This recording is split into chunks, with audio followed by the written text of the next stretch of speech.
Private bus non వేశారు.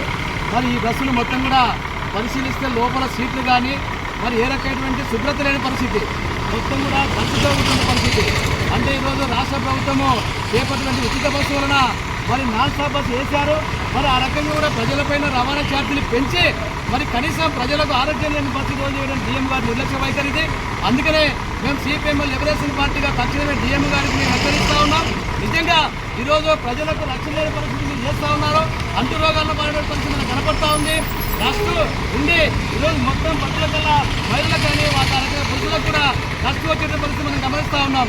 అందుకొరకే ఇలాంటి బస్సులు కనుక ఆ రకంగా మరి కర్నూలుతో ఈరోజు నడిపడి చేశారు. మరి దీనికి నిజమైనటువంటి మరి దర్జీదారులకు ఈరోజు యాజమాన్యం కూడా నిర్లక్ష్యం అవుతుంది.